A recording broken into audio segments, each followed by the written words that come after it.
నిజాం కళాశాలలో ఈరోజు జరిగినటువంటి సెమినార్ నో మోర్ పాకిస్తాన్ మీద జరిగినటువంటి సెమినార్లో భారతదేశం యొక్క అంతర్గత భద్రత మరియు మిలిటరీ యొక్క సేవలు మరియు పొరుగు దేశాల్లో ఉన్నటువంటి శత్రువుల గురించి వారి యొక్క ఆగడాల గురించి మాట్లాడడం జరిగింది. విద్యార్థులను చైతన్యం చేసి వారికి దశ ఏర్పరుస్తూ మన యొక్క భద్రతను మనము సమాజంలో ఎలా ఏర్పరచుకోవాలి, సమాజంలో ఉన్నటువంటి కుల వ్యవస్థను మరియు సమాజంలో ఉన్నటువంటి మిగతా అసాంఘిక కార్యక్రమాలకు దూరంగా ఉంటూ టెర్రరిజానికి మరియు నక్సలిజానికి, అంతేకాకుండా అంతర్గత భద్రతకు దేశం చేస్తున్నటువంటి అన్ని కార్యక్రమాల్లో మనవంతు భాగస్వామ్యాన్ని ఏర్పరచుకొని 75 సంవత్సరాల స్వతంత్ర భారతదేశంలో మన యొక్క సార్వభౌమత్వాన్ని కాపాడాలని వక్తలందరూ ఈరోజు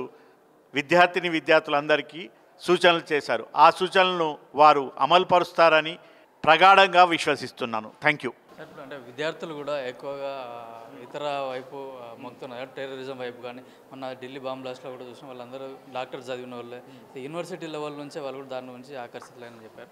విద్యార్థులు అటువైపు వెళ్లకుండా ఉండాలంటే వాళ్ళు ఎట్లాంటి జాగ్రత్తలు తీసుకోవాలి? విద్యార్థులందరూ వారి యొక్క సెల్ఫ్ ఇంపోజ్డ్ డిసిప్లిన్తో ఉంటూ సమాజంలో మారుతున్నటువంటి రుగ్మతలకు అలవాట్లకు లోను కాకుండా విద్యా ప్రమాణాలను పెంపొందించడానికి మరియు దేశం యొక్క దేశభక్తిని పెంచుకొని దేశంలో ఉన్నటువంటి రుగ్మతలను మరియు వ్యసనాలను దూరంగా ఉంటూ వారు తన క్రమశిక్షణతో ఉండి విద్యను సంపాదించమే కాకుండా తల్లిదండ్రులకు మరియు దేశానికి మంచి పేరును తీసుకురావాలని కోరడం జరిగింది. అయితే మనతో మాట్లాడడానికి కల్లాన శ్రీనివాస్ గారు కూడా ఉన్నారు.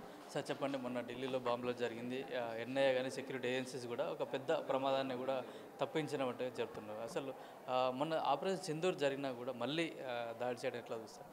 ఆపరేషన్ సింధూర్ మనం ఏదైతే పహల్గామ్ దాడిలో జరిగిన ఎంతోమంది సామాన్యమైన ప్రజలు వాళ్ళ ప్రాణాలను పోగొట్టుకున్నారు. దానికి ప్రత్యామ్నాయంగానే మనం తిరుగుబాటు చేసి ఆపరేషన్ సింధూర్ చేశాం. ఈ ఢిల్లీలో మొన్న జరిగిన రెడ్ ఫోర్ట్ దగ్గర జరిగిన బాంబ్ బ్లాస్ట్ అనేది ఒక చిన్న ఎగ్జాంపులే. ఇలాగే కాకుండా దేశంలో ఇంకెన్నో ప్రాంతాలలో ఇలాంటి దాడులు మున్ముందు జరగవచ్చు. కాబట్టి ప్రజలందరూ అప్రమత్తంగా ఉండాలి. మొత్తం ఇన్ఫర్మేషన్ సెక్యూరిటీ ఏజెన్సీకి అందించాలి. ఇలాంటి బాంబుల దాడులు జరగడం అనేది ఆల్రెడీ ప్రభుత్వం ఊహించిందే.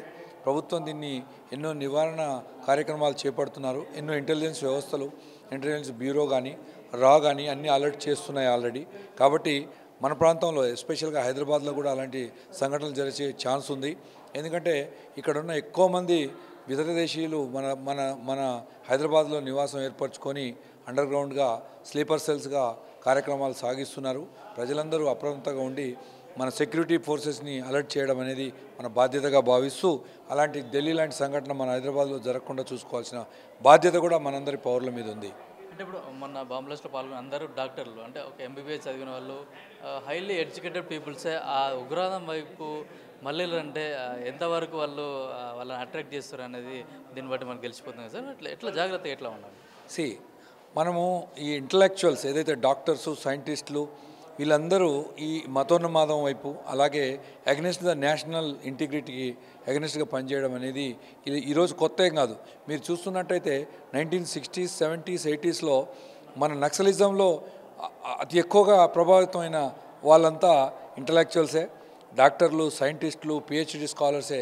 మన ఉస్మాన్ యూనివర్సిటీ కానీ కాకతీయ యూనివర్సిటీ కానీ చూస్తున్నట్టయితే నక్సలిజం వైపు ఎక్కువ ప్రభావితం అయింది అంతా ఇంటలెక్చువల్సే.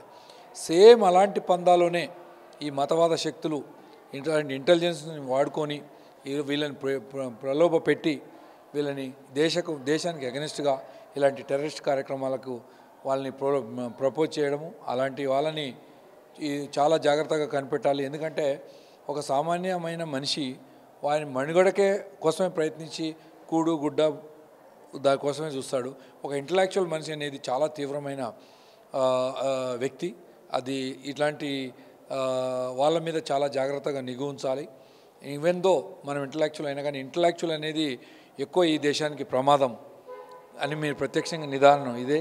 కాబట్టి రాబోయే కాలంలో ఇలాంటి జరగకుండా మనం అన్ని చోట్ల ఓన్లీ స్లమ్ ఉన్న ఏరియాసు, ఎక్కువ పాపులేషన్ ఉన్న ఏరియాసే కాకుండా ఎక్కువ ఇన్స్టిట్యూషన్స్ని కూడా మనం కార్నర్ చేసుకొని సెక్యూరిటీని అవేర్నెస్ చేసుకోవాలి. ఇప్పుడు ఎక్కువగా యూత్ ఉన్న వాళ్ళు ఎక్కువ అట్రాక్ట్ చేస్తున్నారు. అట్లే యూనివర్సిటీస్ కానీ కాలేజ్ కానీ స్కూల్స్ వరకు కూడా వీళ్ళు ఉగ్రవాదం వాళ్ళు వచ్చి వాళ్ళని అట్రాక్ట్ చేస్తున్నారు సార్.